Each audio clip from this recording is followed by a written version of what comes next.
Okay, today we'll turn to Russian organized crime. And you remember one of the central ideas of this class is the relationship between the state and organized crime.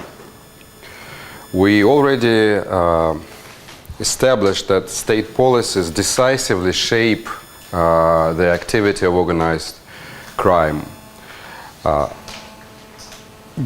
The Soviet case that we will discuss today will give a new aspect to this relationship between the state and organized crime, and will strengthen this thesis of the intimate connection between the state and organized crime by looking at the peculiarities of the Soviet system of state socialism that emerged in the 1930s, and the traditional Soviet organized crime that emerged in the same years. And one of the central ideas will be that the type of organized crime depends upon the type of the economic system. Under state socialism, or communism as they called it in the West, we called it socialism here, organized crime takes a different form.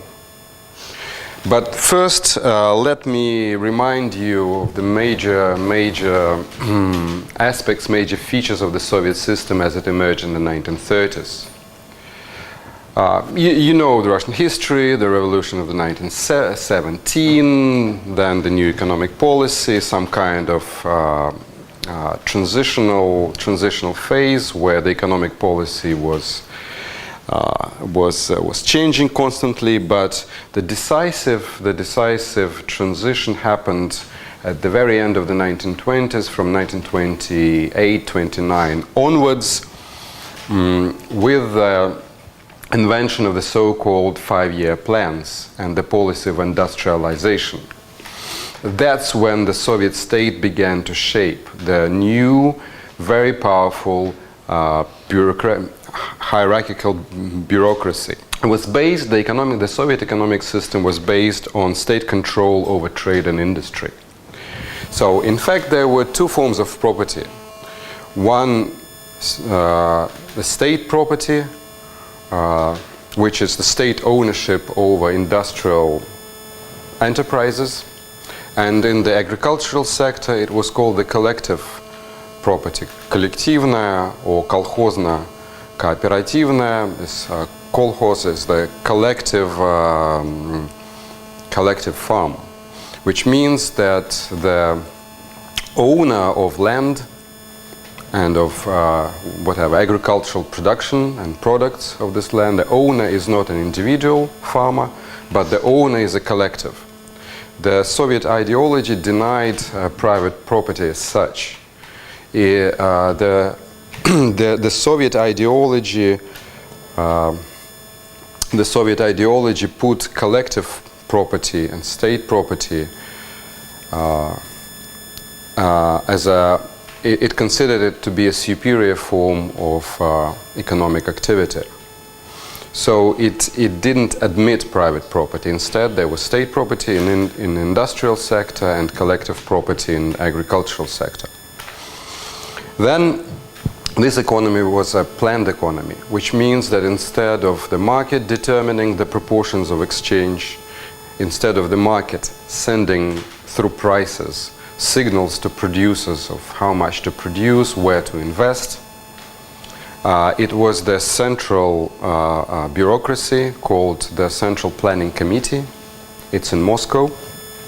It was in Moscow. The Central Planning Committee determined which enterprise produces what amount of which goods every enterprise had to produce, so that it built and mutually accorded all the production chains of the enterprises, as it were, in one plan.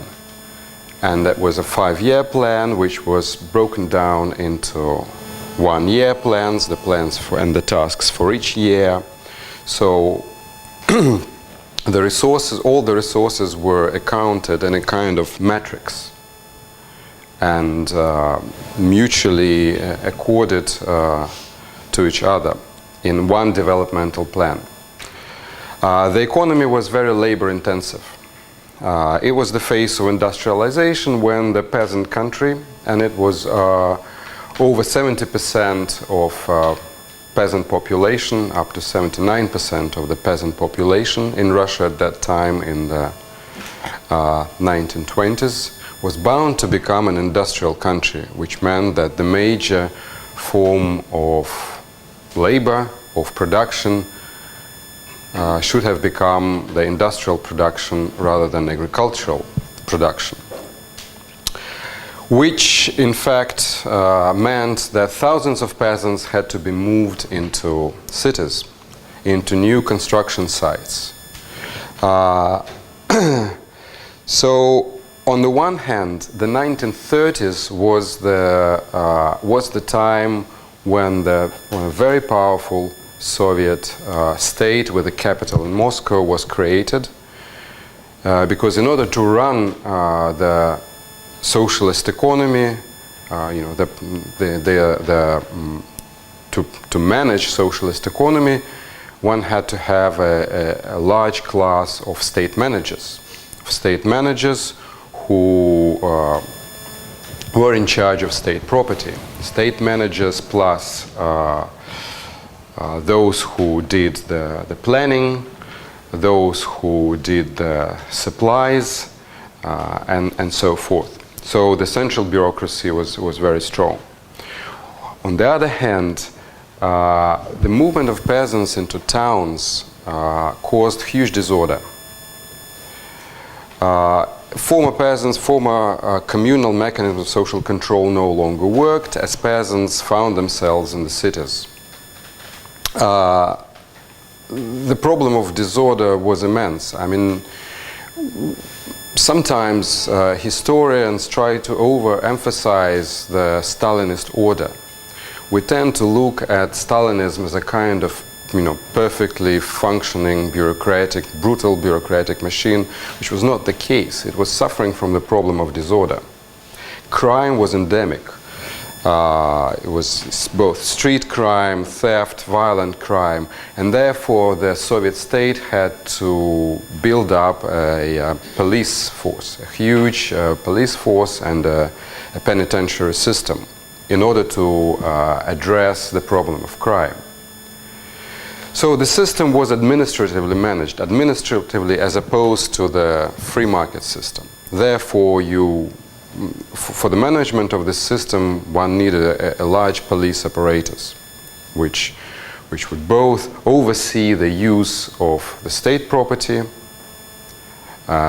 which would monitor the use of state property, trying to prevent the abuse of state property, theft, and also address the problem of public order in the cities, as this millions of peasants were moved from the countryside to the cities and to the new construction sites, living in barracks and in rather miserable condition. So, but then we have to ask, when the economic system is based on state property, there's no private property, in fact. Well, you can have, of course, your private possessions and so forth. That's fair, but you cannot own an enterprise. You cannot hire people as hired workers. Exploitation, so to speak, was a criminal offense. Speculation, that is, buying it cheap and selling it for a profit, was a criminal offense. So you couldn't do business. It was an entirely different universe, the Soviet system. It was based on the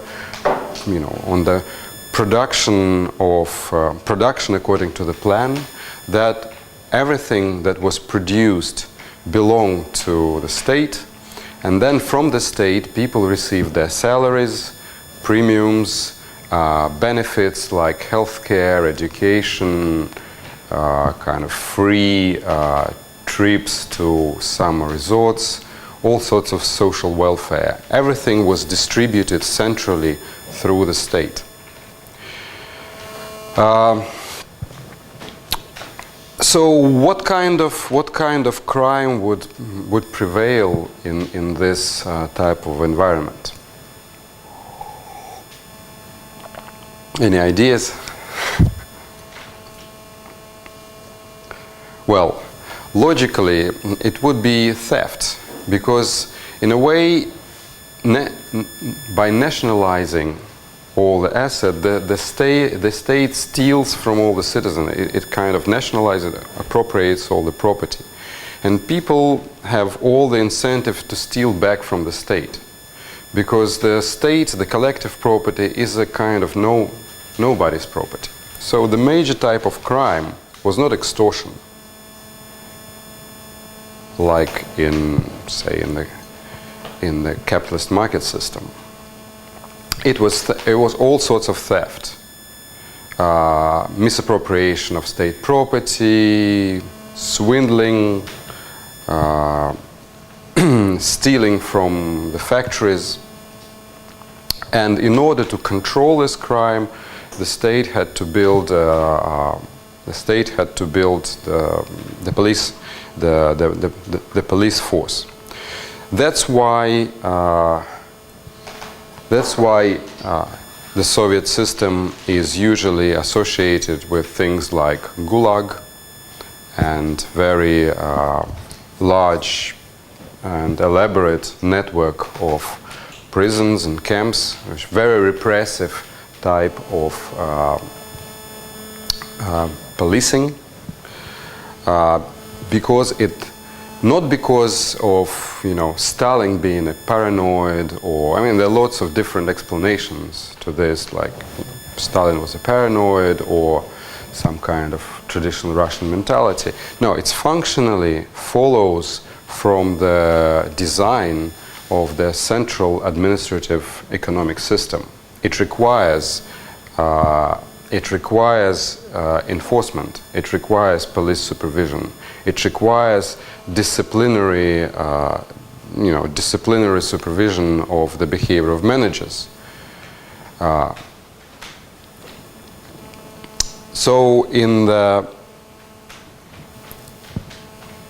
it is in this time that the famous Gulag, which is translated as the Chief Directorate for Camps, Главное управление лагерей, Chief Directorate for Camps of NKVD, that means People Commissariat of Internal Affairs. This is the equivalent of the Interior Ministry, was created. Another advantage that the system could get from the prison population was the use of cheap labor. So these were not just confinement camps, these were labor camps, and the people were sent to build railways, canals, to mine minerals. So that was the cost and the means of also building industrial power. This is in a way how Stalin and the Soviet government managed to fulfill the task that they set up for themselves in the 1930s, like in 10 years to turn the agricultural country into an industrial country. On the one hand, they were fearing the war, and these fears were well grounded. They had only like 10 years to build the modern industry which could produce tanks, aircraft, and other modern weapons. On the other hand, they were faithful and dedicated to the principles of Marxism-Leninism, of building a socialist economy.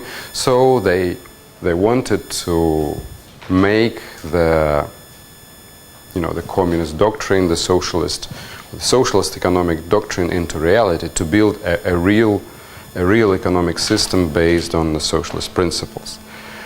But it turned out that things like Gulag, the penitentiary system, was a logical element built into the system once it becomes reality. So networks of, this is, I mean, we've been talking about Gulag because that was the breeding ground of organized crime. That was the breeding ground of the Soviet traditional organized crime. It's there that the crime became organized. It's there in the labor camps, in the Gulag, that criminals took over governing functions. So Soviet organized crime and, say, American organized crime were worlds apart, even though these were the same years, like 1930s, the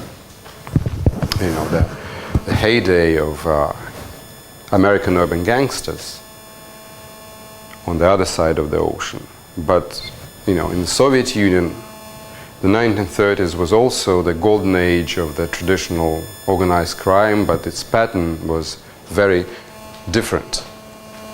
So the networks of labor and correction camps, ITL, as it's called in Russian, Исправительно-трудовой лагерь, there were about 35 camps, mostly in the eastern part of the country. The worst one was here on Kolyma, not far from Magadan, in Magadanskaya Oblast, on the golden mines. There were golden mines, gold mines, and other minerals in Kolyma. I mean, the climate was, it's one of the coldest climate. The adverse conditions, and many of them died, and you couldn't escape. I mean, there was no point of escaping because, okay, you can escape, you can run away, but if you run away, there's no way you can go. You just died you die in a couple of days.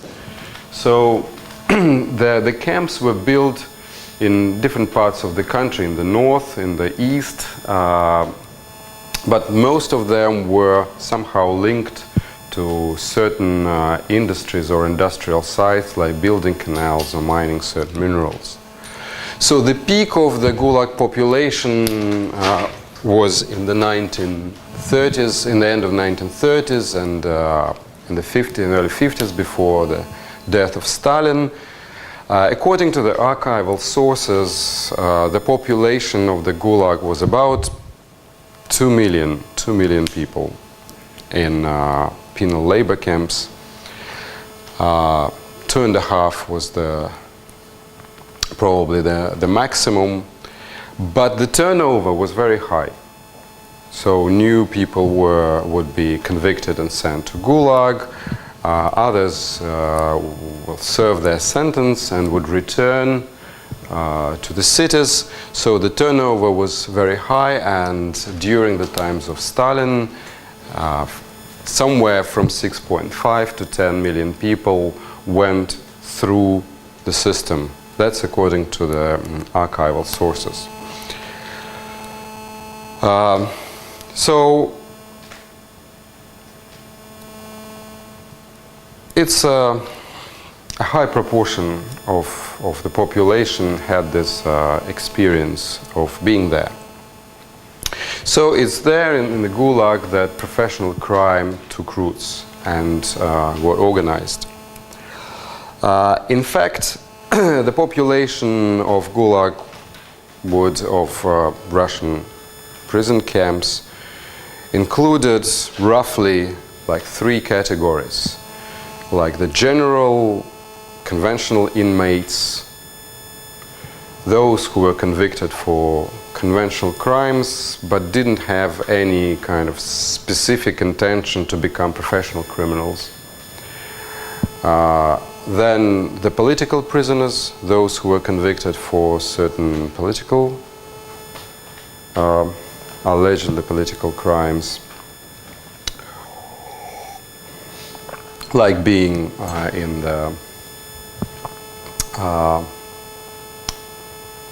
different political parties, or participating in some kind of religious organizations or other non-Bolshevik organizations, and also the professional criminals. And it's the professional criminals, this category, that will interest us most in this lecture.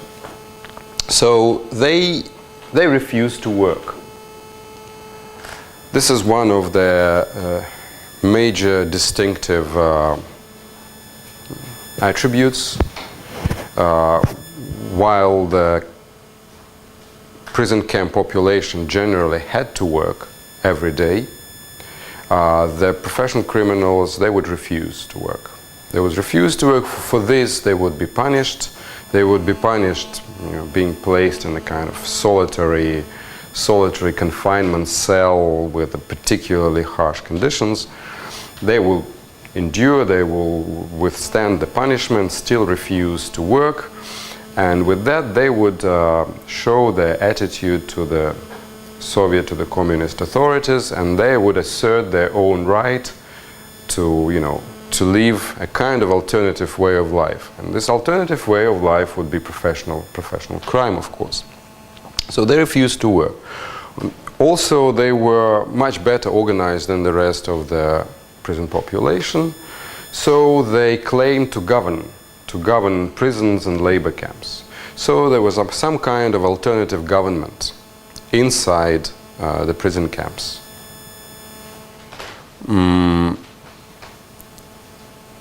Again, you can imagine why this happens. On the one hand, there are the official authorities in each prison camps, the administration of the prison camp, the guards, but they are, of course, a minority, and the camp is large. There are barracks, and there's certain activities going on in the barracks, and those criminals, the professional criminals, they managed order within the barracks. The camp authorities, their power did not reach kind of to inside the barracks. They could govern the perimeter. They could organize penal labor works, but they wouldn't govern everyday life of inmates. So that was the task of professional criminals. There are many words that refer to the professional criminals. I wrote them with English transliteration, not in Russian. They can be called уголовники, урки, блатные, блатари, воры, thieves. These were different words that referred to this subculture and subgroup of professional criminals in the prisons. They spoke their own jargon. And their jargon, the ability to speak this language, particular jargon language, and to understand it, was the criteria of membership, the practical criterion of membership. So if you understand, if you're in, you're part of the subculture. So they spoke a particular jargon, they wore tattoos. They followed certain norms of behavior and maintain a certain discipline and hierarchy. They had privileges. They wouldn't work, and occasionally there were conflicts between the prison authorities and those traditional criminals. But because the traditional criminals, they would, in an organized way, they would resist this, the authorities. They wouldn't work. Usually, one could suspect that that there is a kind of tacit, implicit contract, as it were, between the prison authorities or the camp authorities and the traditional criminals, that they maintain certain order, but they are kind of granted some kind of privilege of, abstention from work. And they maintain a communal fund, which was called общак, communal fund. So the elite of these professional criminals was called vory, or thieves, or another word for them is thieves-in-law. Thieves-in-law, or воры в законе, it's a particular group. It's a particular group endowed with a kind of legitimate within the confines of the prison, of the penitentiary system, to govern, endowed with a certain authority. Воры в законе. So вор в законе, or законник, thief-in-law, or thief professing the code, is another translation of this term. This is the elite, in a way, a governing elite of the professional criminal underworld.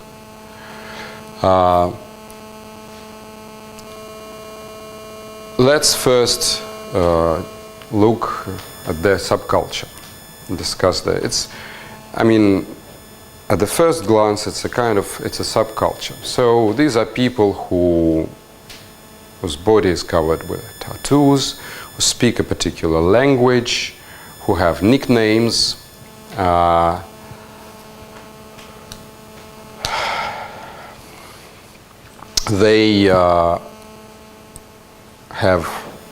They command a kind of,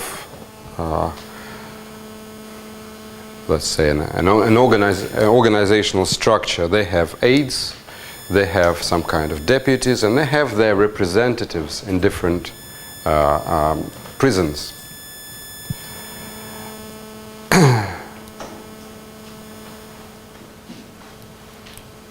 One of the most important attributes of thieves or thieves-in-law are the tattoos. The tattoos, they are a certain language, a code,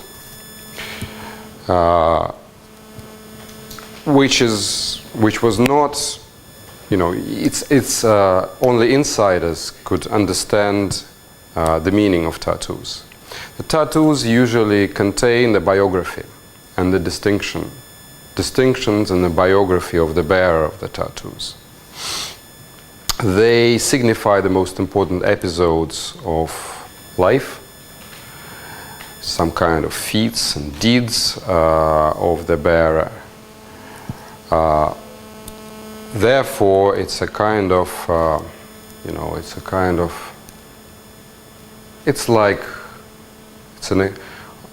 it's multifunctional, but its one function is to be like it's something similar to the military decorations with ranks and medals, but instead of medals you have them ingrained right on one's body. They cannot be removed, and of course putting them on, unlike contemporary tattoo culture which is done in the beauty salon, those that were done in the somewhere in the Siberia or in the far north in a barrack, with a needle and ink, is a very painful technology. So getting a tattoo is a kind of as a test in itself. So here we have like the tattoos that specifically refer to a thief-in-law or a criminal who has a very high status and authority in the prison. cat, well, these are the stars. They're usually put here on the shoulders. 2 stars, they represent a thief-in-law. This tattoo is also it's usually put in here. It signifies thief-in-law. So the sword is power. The crown on the head of the snake signifies that this individual, the bearer of the tattoo, have been crowned as the thief-in-law. The cat here signifies, cat in Russian is kot. Cat, you learn language is kot, which is an acronym for коренной обитатель тюрьмы, the native inhabitant of the prison. Means. Why the native inhabitant of the prison? That's here we can already see that their world is the real world, the normal world turned upside down. I mean, let's say not normal citizens, but for the majority of citizens, right? Their point of reference in their lives is their, everyday life, not the prison world. I mean, if they are convicted and sent to prison, it's a kind of a misfortune, right? They have to leave this world and spend some time in that world. Now, for these people, it's the other way around. Most of their lives, because they're professional criminals, they spend in this in the prison world. And once they serve their prison term, then they get out. Then, of course, what they do, they of course don't work. They start, committing crimes or organizing crimes. Then sooner or later, it's usually a matter of several years, they're arrested and they go back to the prison. So the prison is their kind of native place. And occasionally they go into the outside world. A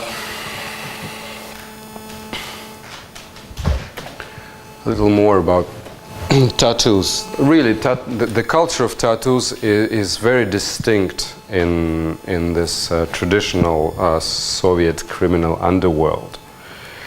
In a way, so why the tattoos were so widespread? Why they were so important? Well, there's several different reasons for that.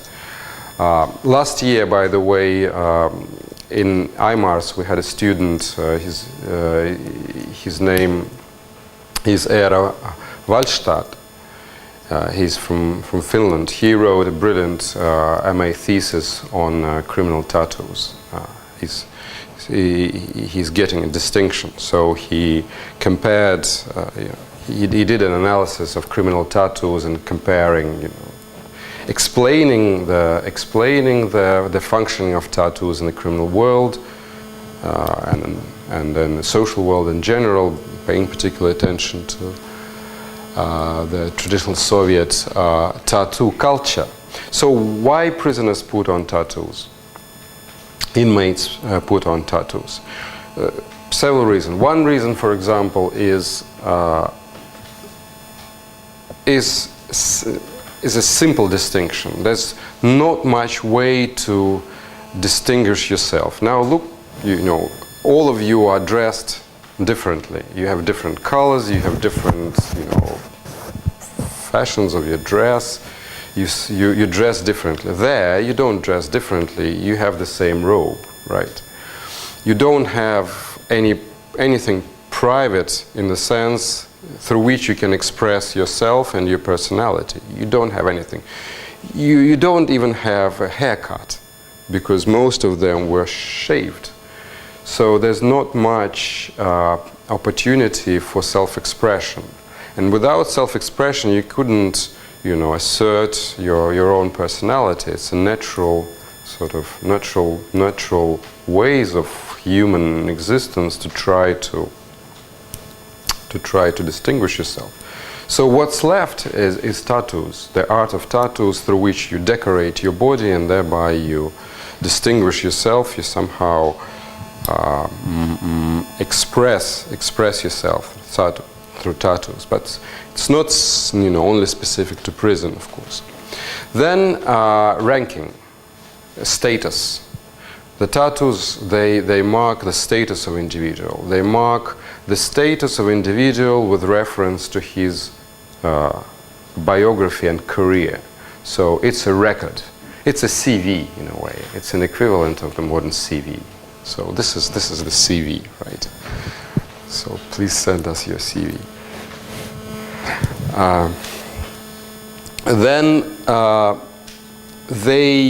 This is also the mark of identity. The identity of the prisoner and his assertion of his values.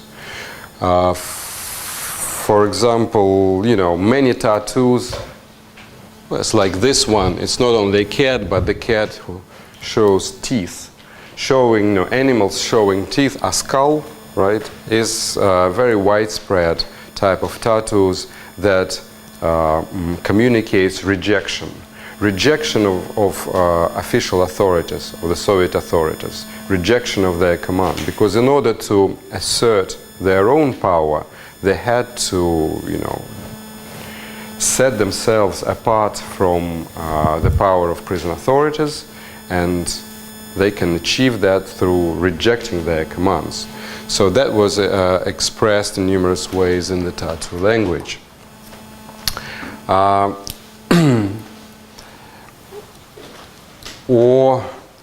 Many tattoos, they signify some sort of sternness or decisiveness, or religious symbols. They signify, for example, that they believe in God, not in communism. And the Soviet society was assertively and explicitly atheistic, although there are arguments that they substituted Christianity for communism as religion, but still. So adherence to traditional religion would mean also rejection of the communist ideology. So things like epaulets here could signify some kind of,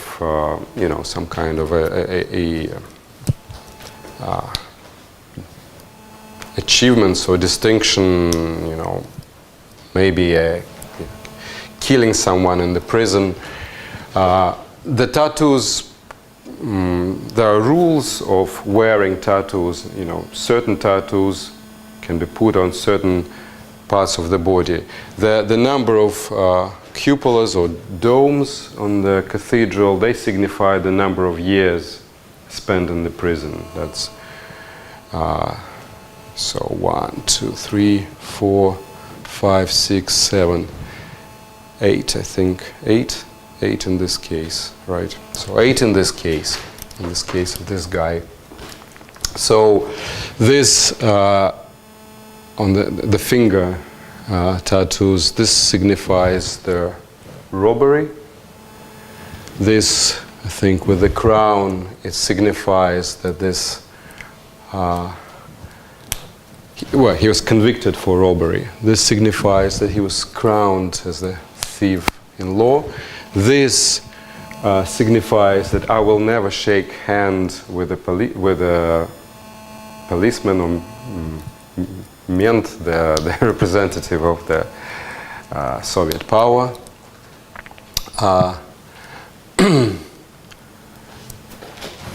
This, for example, would signify the card swindler, the belonging to the professional group of card swindlers. This would be the tattoos worn by the hitmen.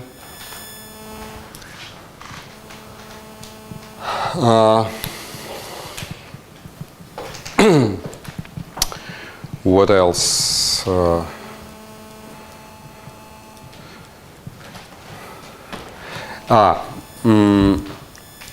But besides serving as an instrument of distinction or communicating status, communicating biography.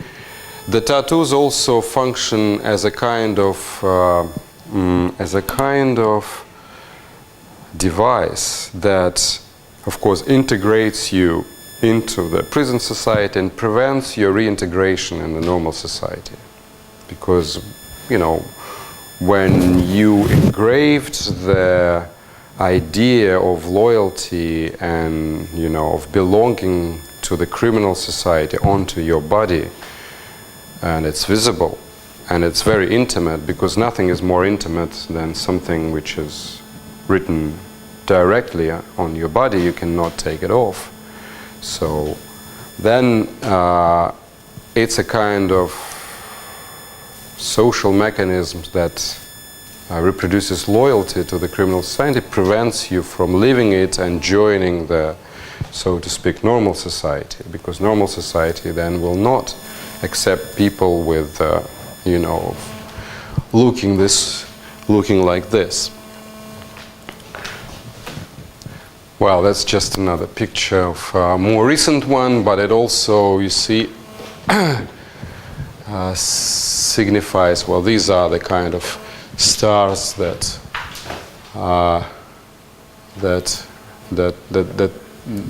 represent the highly authoritative criminal that is dedicated to the idea of traditional crime. Well, women, different pictures representing women are also, for various reasons, were also widespread as part of the tattoo language, like a woman being the cause of a crime committed. This is one of the reasons for drawing a woman on one's body. Now, thieves in law, воры в законе, they were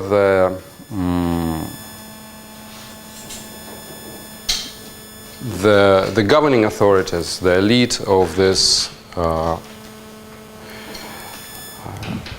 of this criminal organization.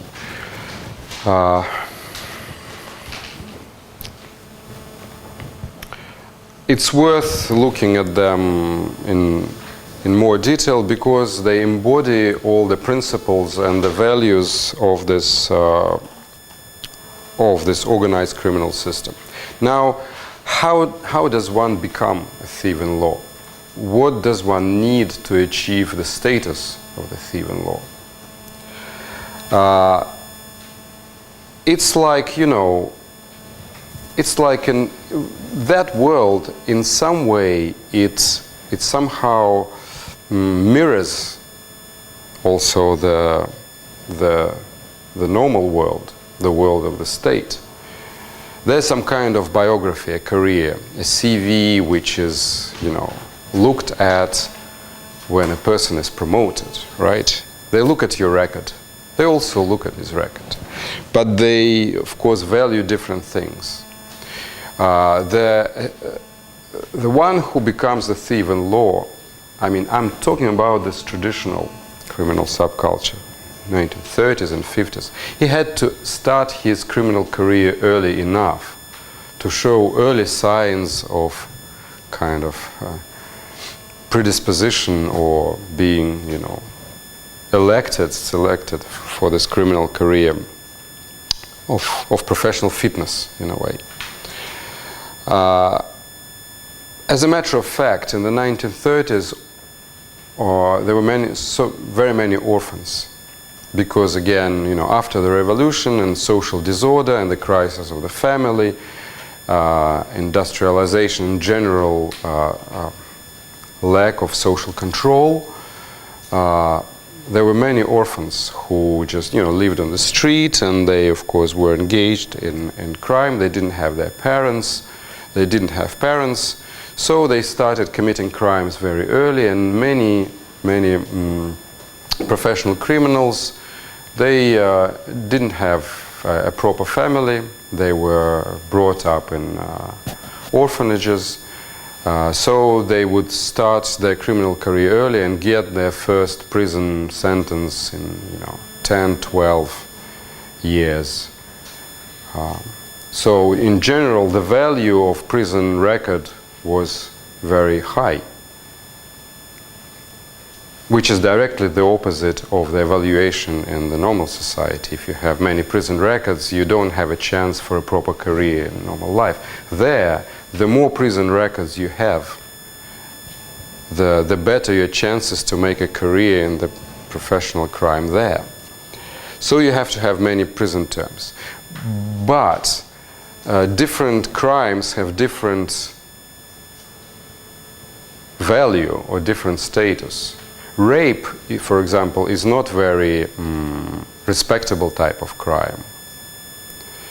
Not to mention something like pedophilia or something like that. But robbery, theft, swindling, sometimes murder were the most respected types of crime. So one had to have long and frequent prison terms and kind of respected types of crime. Then you have to show some kind of model behavior. Model behavior in the prison would mean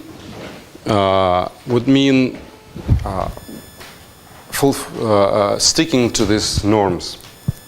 First of all, no work for the Soviet state. No record of work for any enterprise or organization in the Soviet Union. No collaboration with state authorities. No membership in any organization in your life record. No service in the army or anywhere. So basically there was a very strict, in this criminal subculture, and especially among the elite called vory v zakonie, there was absolute ban on any collaboration with authorities.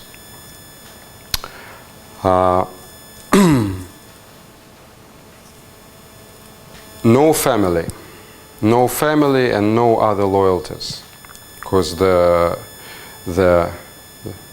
it was something similar to the mafia families, but organized in a different way.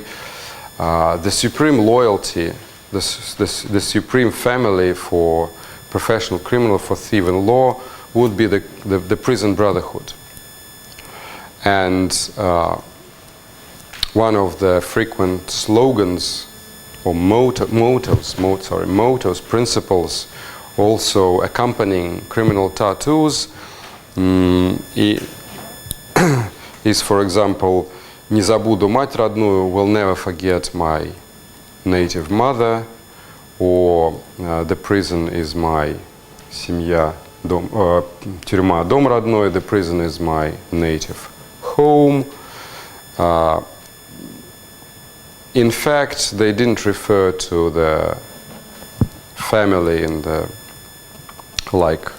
normal way. They would refer to the family and to the mother being the criminal, the prison brotherhood, emphasizing this loyalty. So no wife, nothing like this. No competing loyalties, no competing social ties, in a way. Then it's a kind of, in a way, thieves in law and the society of the thieves in law, they were very much united as a subculture, united by a certain idea. It's called воровская idea, the idea of the thief's idea. So by ideology. So it's a kind of the power of norms, normative power, rather than the power of violence, for example. Not to mention the power of money, because the money didn't exist at all there. So it's the life for the idea, the one who makes a model career in the system had to be dedicated to the idea of taking care about the brotherhood, the idea of professional crime, the idea, of recruiting other people into professional crime, the idea of opposing and resisting the state. So in a sense, it was a kind of counterculture. It was a kind of counterculture, and thieves in law were in some way similar to the saints of this counterculture. Those who would suffer from in the hands of the state, those who would suffer all the time the severe punishment, those who would withstand this punishment for the sake of what? For the sake of freedom, as they understood it, the freedom to steal, the freedom to do what they want to do, the freedom to govern other people contrary to the will of the Soviet authorities. So in a way, it was criminal society, but it was criminal very much with reference to the state. So we see that, the strong state, on the one hand, the strong repressive state, that built these institutions, penitentiary institutions, but in these penitentiary institutions, there emerged this counterculture, the criminal organized crime that was no less strong, that opposed the state. It was, of course, some kind of the means of survival in the harsh conditions of the Soviet prison camps. But also, power generates resistance, and it was a reflection, in a way, the reflection of the state. So the fourth rule is referred to the communal fund. The communal fund, called the общак, from the word общее, something in common, it was the principle of the functioning of the traditional crime. Everything that is obtained through crime, that is stolen, mainly stolen, had to be donated to the communal fund first. And then criminals from the communal fund, they would receive their kind of daily maintenance, in a way, something they needed for living. This общак, the communal fund, was first of all used to as they called it, греть зону, to warm up the zone, to support those who are in the prison. So those who were outside of the prison, they would commit criminal activities. So they would steal, they would rob, they would then send food, drugs, alcohol, tea, whatever, to the prison camps. And of course, in the condition of scarcity, in the prison camps, food, alcohol, and even tea. Tea is the hallmark of the prison culture because of a special way of brewing the tea. They would brew 1 pack of tea per glass, and it was called chifir, untranslatable, especially strong tea, and then 1 cup would make you very high, get you very high. So that's the way, the tea was legal. It wasn't forbidden, you can drink tea, but they would brew, it's so very strong. So the tea was like an internal prison currency. By the way, in this picture, I think you can see this black teeth. So if you drink chifir, if you drink this tea, your teeth become almost black. So you can imagine the way these guys look like. It's covered with tattoos, with black teeth, and this is something very, very impressive. Now, crowning or coronation, ritual of acceptance. Once a certain individual, reaches maturity and lives a model life, commands respect, then he can be crowned as a thief in law. So for that, he has to have recommendations from 2 other thieves in law. It's like joining the Communist Party. recommendation to other thieves-in-law, then there must be some kind of gathering at which the achievements and the life of the prospective of the candidate are discussed, and then a decision will be reached, and there would be some kind of, maybe, but it's not compulsory, some kind of oath, and then a special letter would be sent around the prison system confirming that this individual had been crowned as the thief-in-law, and therefore everyone must obey his commands.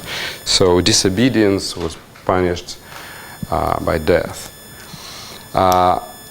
Communication, actually. Communication was very well established in the system.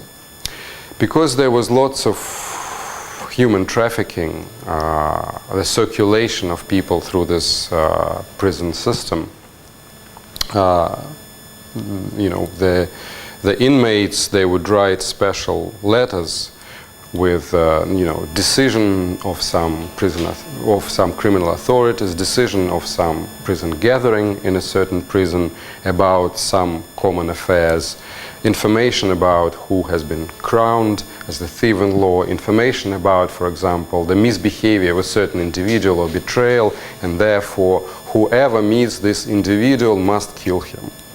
So, and then these letters, these notes called malyavы, they would be sent around the prison system, and then, for example, everyone would, you know and pass this information, you know, from one to another. Therefore, you know, this is how also the power of thieves-in-law, of this organized crime, proliferated.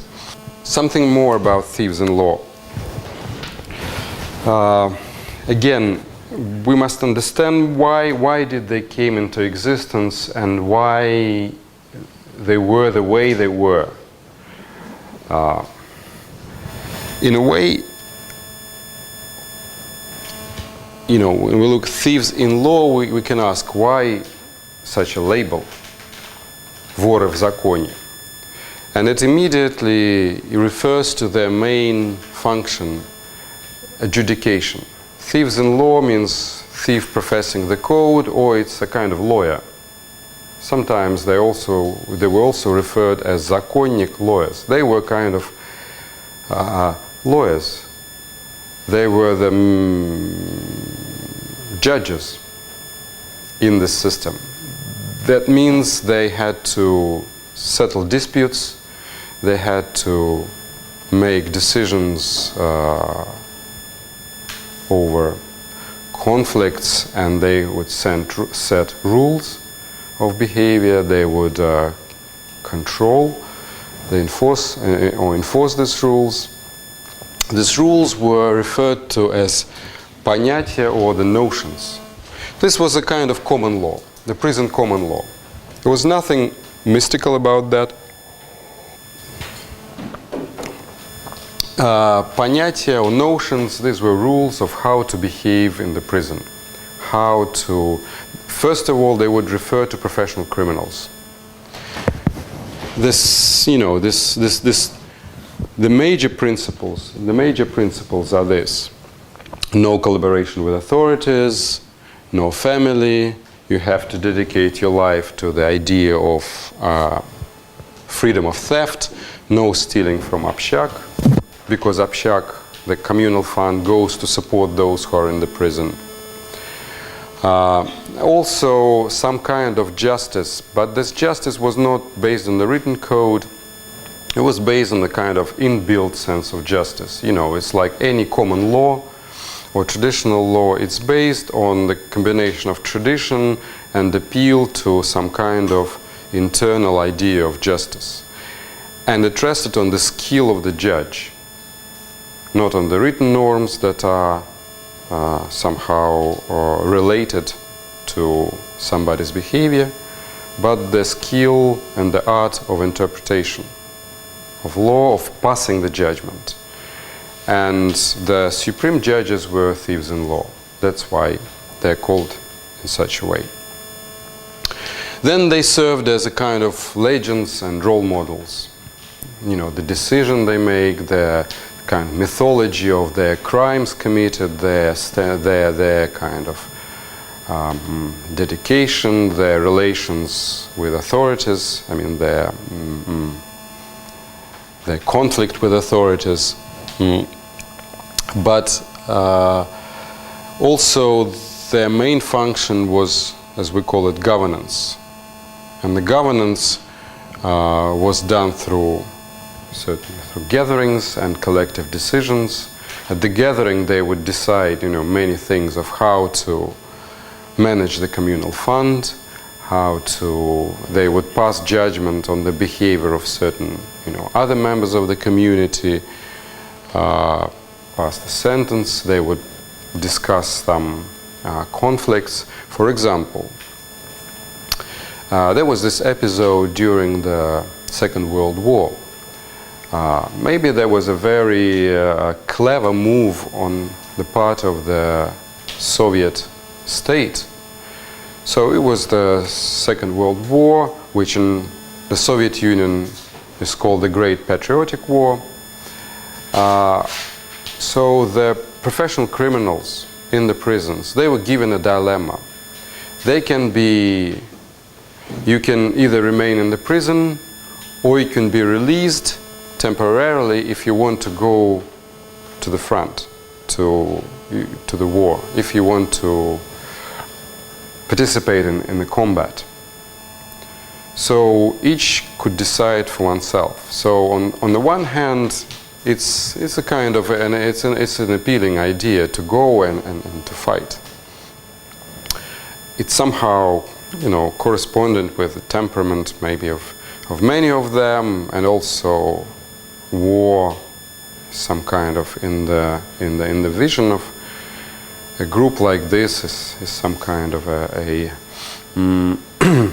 kind of noble affair, plus booty, plus adventure, plus some kind of the opportunity to display some kind of heroism, and also some kind of freedom.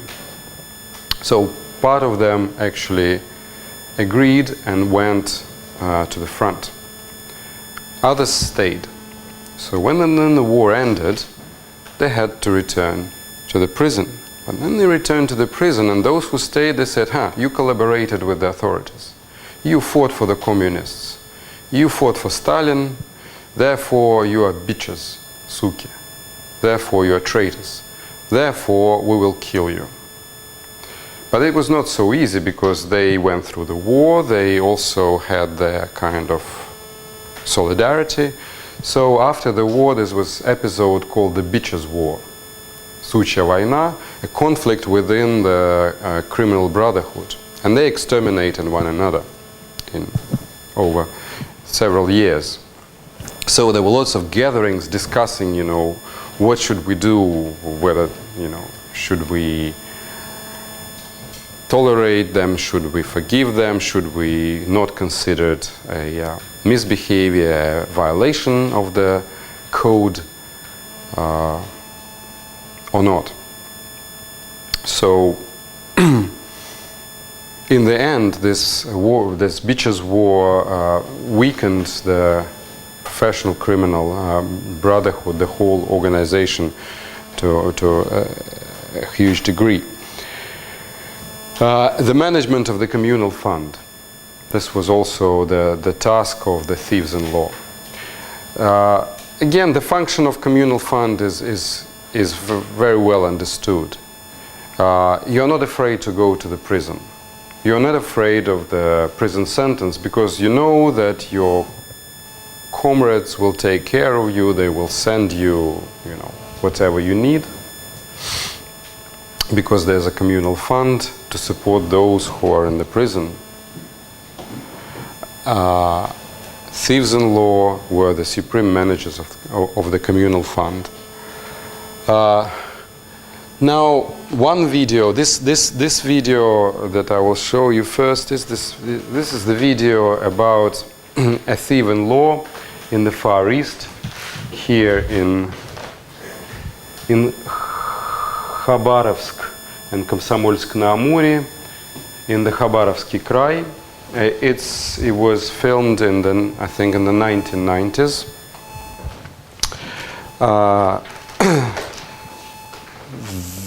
This is his nickname is Jem. His surname is Vasin.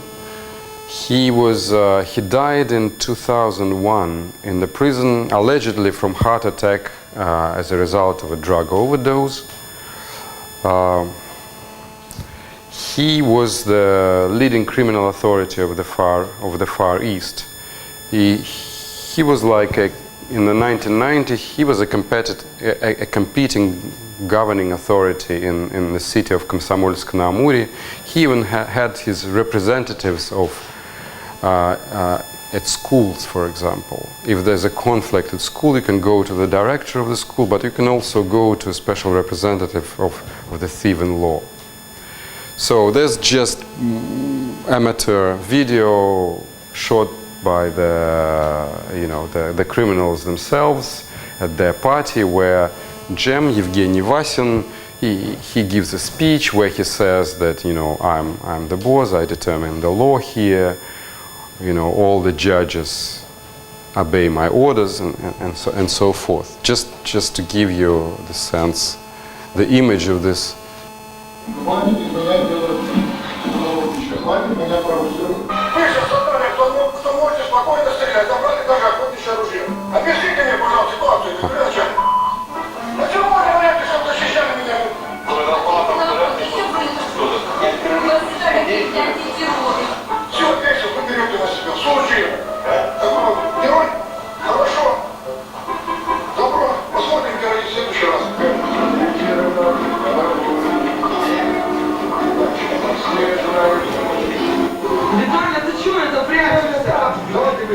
Не можешь посмотреть.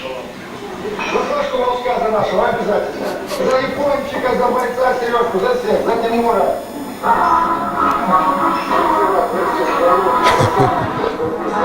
Ты вижу, рядом ты идешь.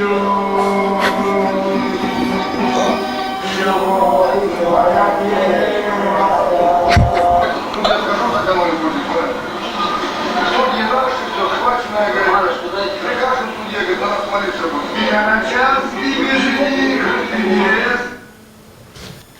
Okay, that's probably the last of the Mohicans, the last big name from this culture of Вор в законе, from the subculture of Вор в законе.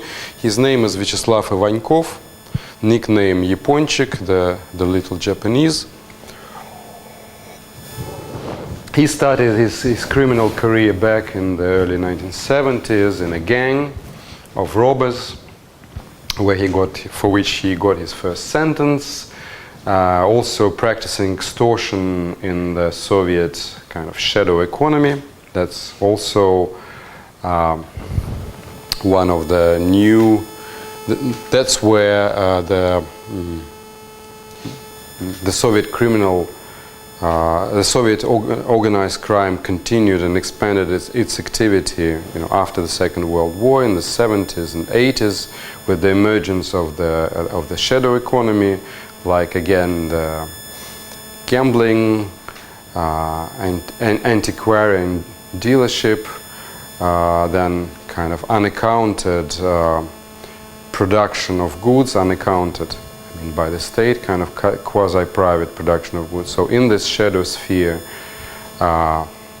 this is more or less the pattern that we know, this black markets and gray, or the shadow economy, which had no regulation by the state, and thieves-in-law took over this function. So he is one of the most authoritative criminals. This picture shows him being released from the prison and being met by his associates. Freedom, freedom.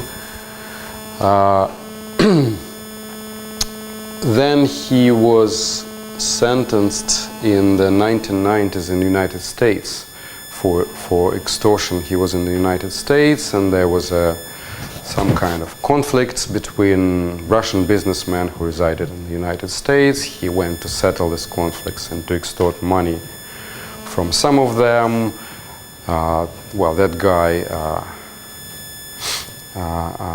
appealed to FBI. They made a setup, they recorded his conversations, and they put him in prison, I think for about 8 years, and he spent, yet another prison term in American prison. Then he returned to Russia, and he was assassinated about a year ago. He was assassinated finally about a year ago. But that's the last of the most authoritative classic thieves in law. Now here I just took a quote from his confessions, from his monologue, where he somehow articulates his values.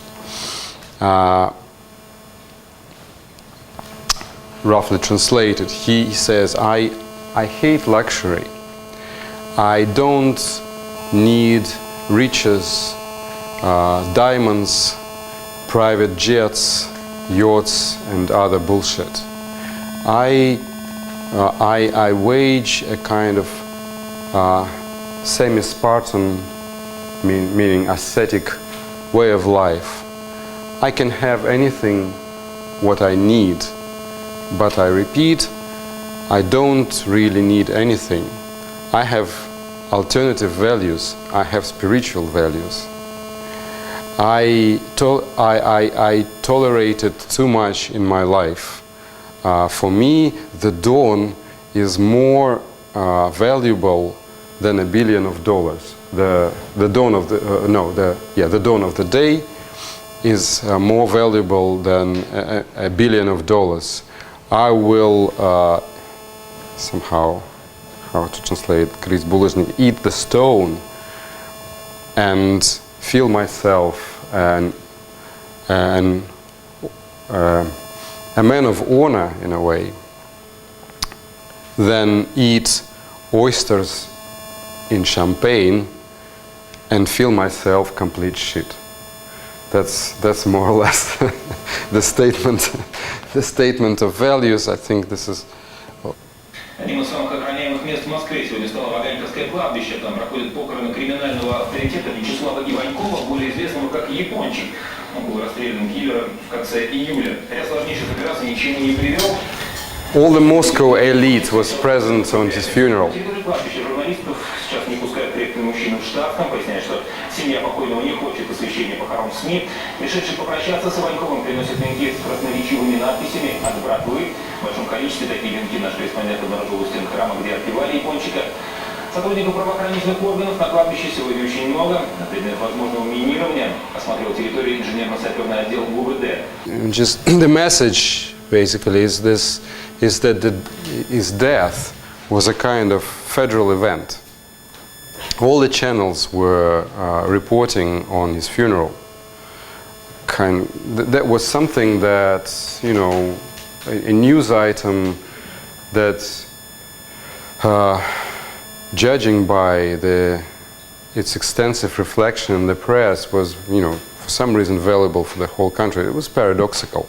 And members of the cultural elite in Moscow, they went to the funeral, they were somehow feeling uneasy. But that somehow still tells us that someone who represents some kind of alternative moral values opposing to the state, it's of course some kind of residual from the old days of the standoff between the people and the communist powers. But then he still commands some kind of authority outside of the prison. The reason why I put this quote is again to somehow illustrate the nature of this the Soviet traditional organized crime. Again, just summing up, right? So we looked at the Sicilian organized crime, where it was emerged due to complicated state formation under certain historical circumstances and the rise of capitalist markets. We looked at organized crime in the United States, when it was very much stimulated by the regulation from the state and the the creation of the black markets, of unregulated markets, the markets unregulated by the state. We looked at the Yakuza, the Japanese case, the Yakuza being the agent of private ordering. Here, the Soviet traditional crime followed a very different pattern. Although it was also a secret society, it had rituals, it had special marks of belonging, it was also, like any organized crime, an alternative governing authority, an alternative order. But it emerged in a very different historical circumstances within the penitentiary system where it was based. But it also emerged in relation to the state, in opposition to the state, in the conditions of a strong repressive state. But again, in the space that was created by this very state. I mean, the Gulag was created by the state. So the state created the space where organized crime proliferated. And then it created its alternative norms, values, rituals and rules, and even a kind of quasi-legal system called понятия. But it reflected the Soviet state in the way that the idea and the ideology for them was the supreme thing. Money didn't matter. It was not a capitalist type of crime. It was a kind of very typically socialist and communist type of crime. So that's why we can claim that organized crime reflects the policy of the state itself, and in a way the broader social and economic system. Well, I think that's it for today, but if you have any questions, you're welcome to ask them.